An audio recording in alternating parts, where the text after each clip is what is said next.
La Révolution et l'Empire.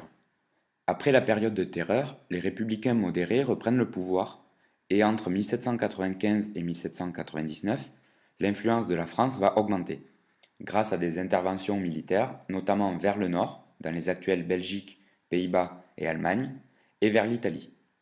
La France crée dans ces régions des républiques sœurs, c'est-à-dire des pays partenaires de la France, où les dirigeants reprennent les idées de la Révolution française. En Italie, l'avancée française face aux Autrichiens est permise par le général Napoléon Bonaparte. En 1799, Napoléon Bonaparte prend le pouvoir à la suite d'un coup d'État. Il instaure un régime autoritaire et se fait sacrer empereur en 1804.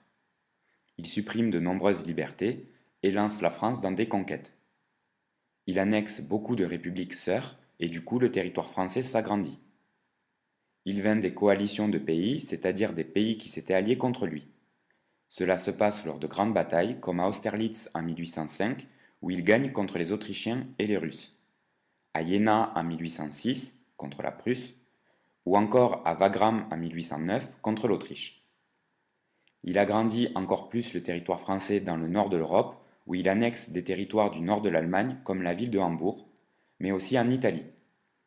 Sur cette carte, tu peux voir les limites maximales de la France à l'époque de Napoléon et tu te rends compte que le pays est bien plus grand qu'aujourd'hui. Au fur et à mesure des victoires, Napoléon place à la tête des royaumes conquis ses membres de sa famille. Par exemple, son frère devient roi d'Espagne. Ses beaux-frères deviennent dirigeants à Naples ou en Toscane. Ainsi, une grande partie de l'Europe est sous domination napoléonienne et française, soit directement, soit indirectement grâce à l'appui de sa famille. L'année 1812 marque un tournant, puisqu'en voulant attaquer la Russie, Napoléon est contraint de stopper ses conquêtes.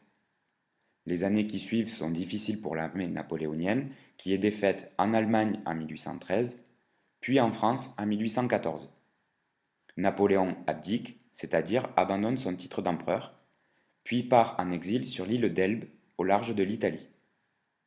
Il tente de reprendre le pouvoir en 1815, et les autres pays européens, comme l'Angleterre, la Prusse ou l'Autriche, redéclarent la guerre à la France. Napoléon est une nouvelle fois défait à Waterloo en Belgique, puis abdique définitivement. Il est condamné à l'exil à Sainte-Hélène, une île britannique dans le sud de l'Atlantique.